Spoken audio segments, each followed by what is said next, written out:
Thanks for tuning into our seller interview series. Up today, we've got an Amazon FBA business for sale in the sports and outdoors niche. Created in December 2014, this business makes $3,743 per month in net profit, and the listing number for this site is 46789. Now, we do these interviews to give potential buyers more information about both the seller and the sites they're looking to purchase. We hope these insights are helpful for you in making a buying decision.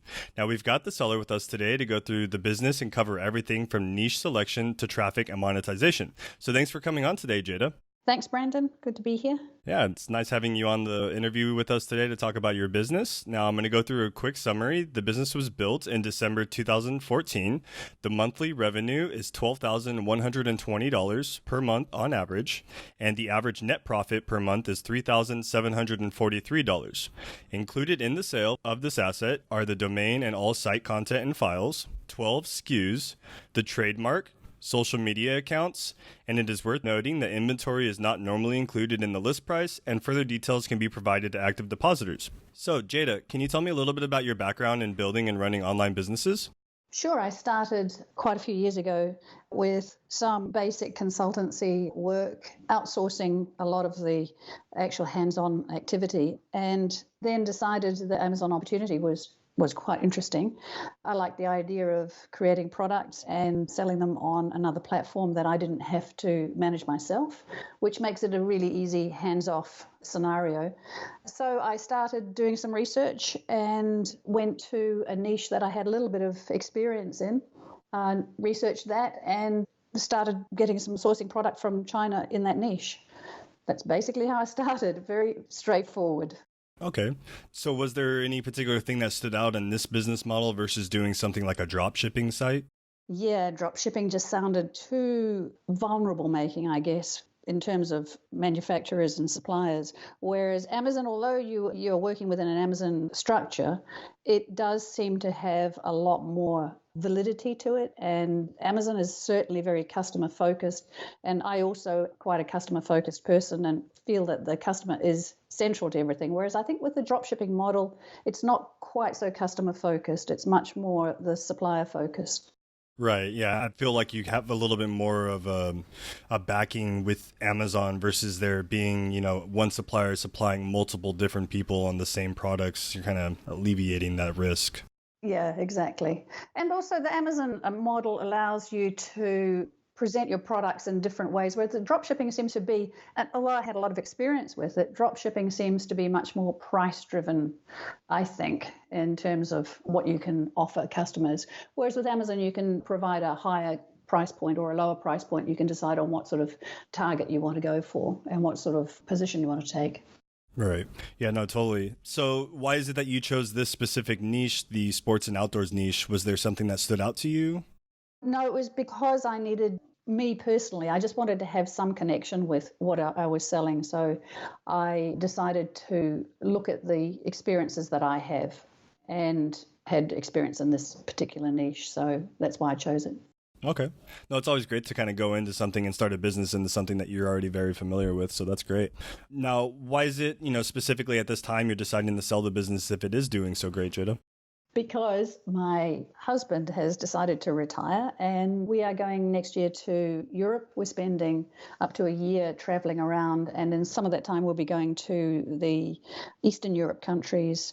And I just don't want to have the responsibility of an Amazon account during that time. I can't guarantee we're going to have internet connection where we're going. And so it becomes a little problematic for me. So the easiest way is to sell the products and pass it on to somebody else. It's time.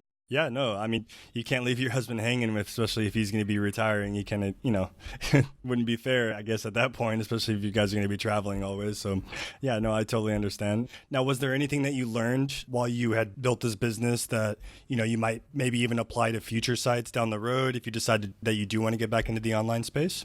I think one of the main things is what a lot of people online have spoken about. A lot of the gurus have spoken about it, which is about the position in the market, that you can go with the run-of-the-mill product and go with the lowest price, and it's super competitive out there at that level. So I think that the products that I'm selling, great quality products, and I price them accordingly. I think it's a good way to go for me anyway. Okay. Now, I mean, was there anything that you learned while building this site that maybe, didn't work up to your expectations or maybe didn't give you the proper ROI you had hoped for? Oh, yeah, I've tried quite a number of products under this particular brand and had success with some products, but then the market changes. You've got other suppliers coming in, and suddenly the product that you're selling there's just so many options there and the prices start to go down. So I continually renew the products, constantly having a look. In the past, I've sort of had a look at other products as well, as I say. And I've got quite a bit of experience in this particular niche and the particular products. Hmm. Yeah, that's great. Having, like you said, the background in these products, you already have an idea, a general understanding of where market trends are going with certain types of items. So that's really cool. So now, where does the majority of your traffic come to the Amazon storefront? It's Amazon PPC. Okay. I don't drive a lot of traffic elsewhere, and there's certainly an opportunity there for any buyer to generate more traffic. Mm-hmm.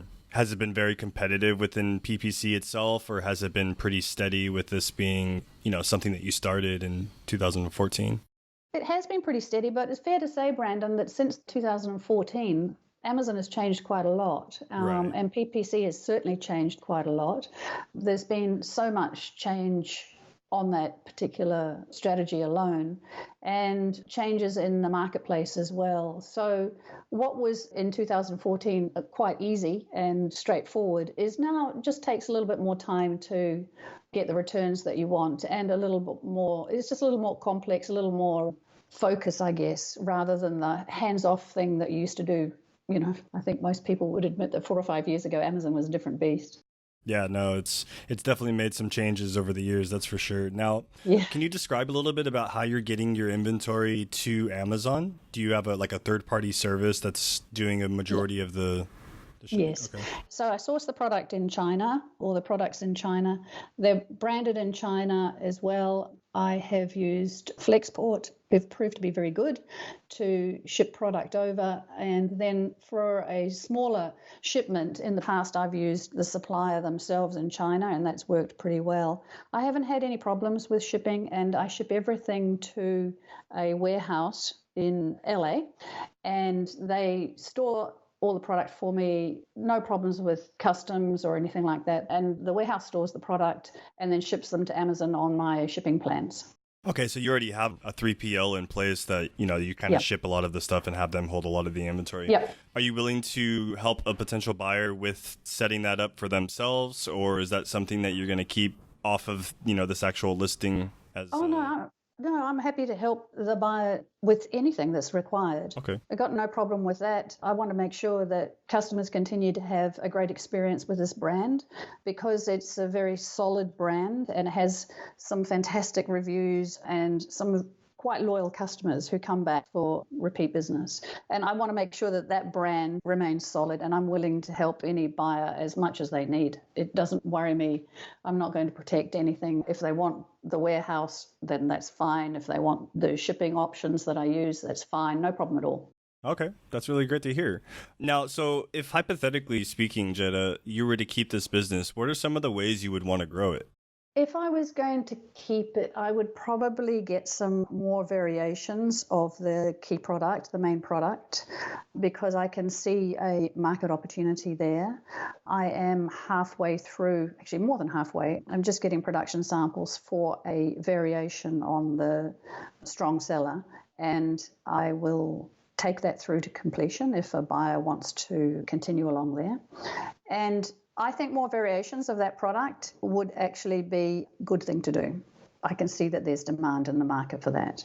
Yeah, no, I mean, adding new products are usually, one of the first opportunities that we see with a lot of these Amazon FBA businesses, and something that you already have in the pipeline ready for a potential buyer. I'm sure that's, going to be something that anyone can see as a real valuable asset to this business.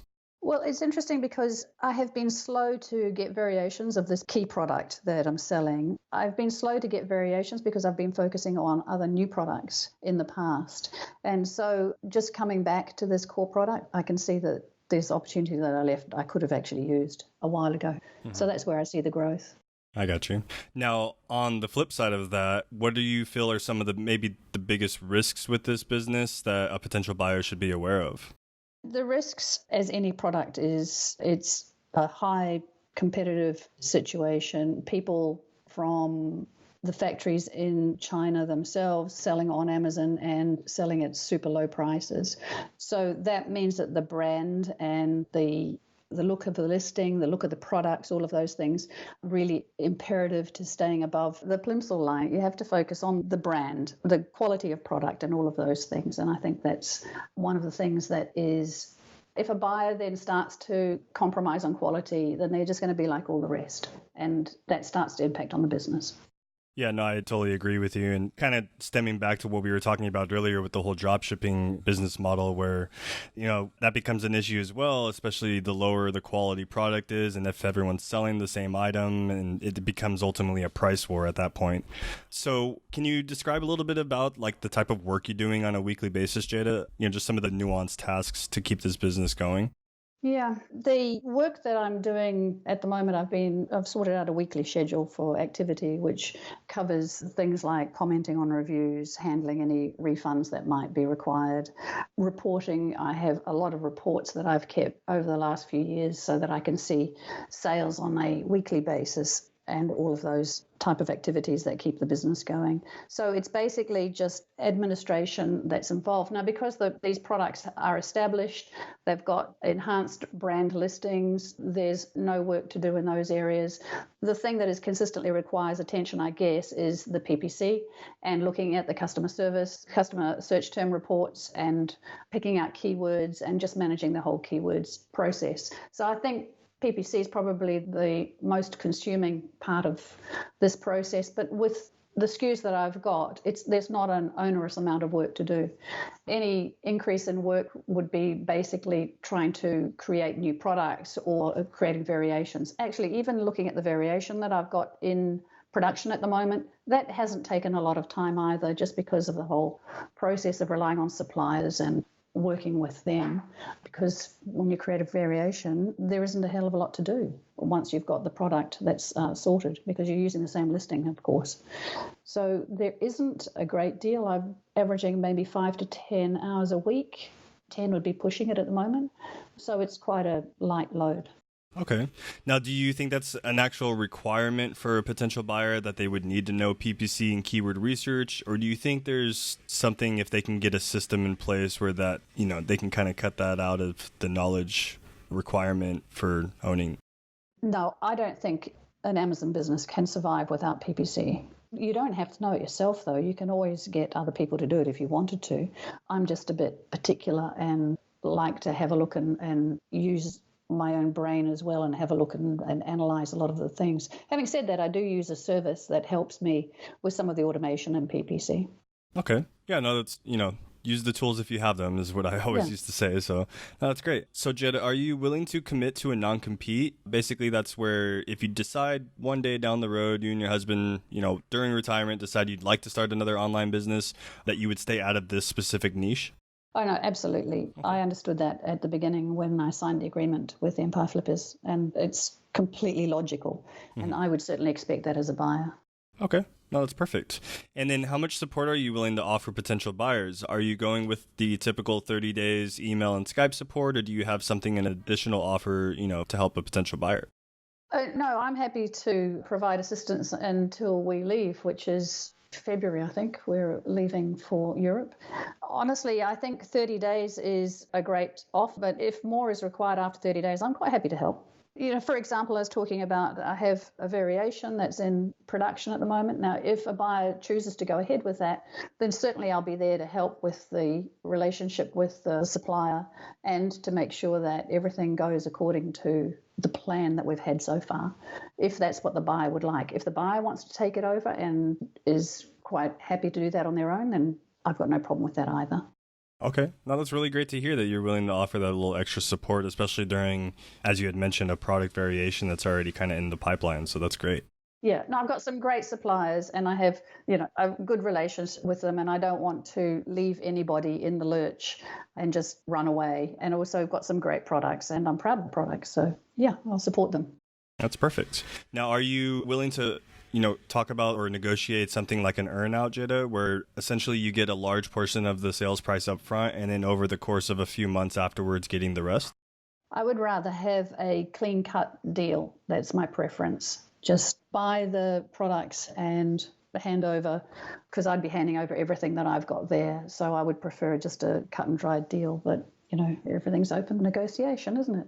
Yep, definitely. Awesome. So, putting yourself in the shoes of a buyer, why do you feel this business is worth buying? I think I've covered those before, because if somebody's in this particular niche in the outdoors area and they are looking for a quality product to support another part of their catalog, more of the catalog, then this is an absolute no-brainer. If somebody's looking to start in the Amazon world and they're looking at which particular niche should I go for, then these products have been proven over 4 years. So one of the products has been proven over 4 years. The other product is a fairly new one and needs to be tested, but it's very small volume at the moment, small quantities rather. So I think for either a new buyer or an established buyer, there are some benefits in buying these particular products. Okay, that's really great. Yeah, it seems like you've done a lot of work to kind of do the legwork for a potential buyer at the beginning. And now that these things are up and running and they're optimized, just offers a great opportunity for anyone that's looking at this. Now, is there anything else that you'd like to share, Jada, that I might have missed during this interview?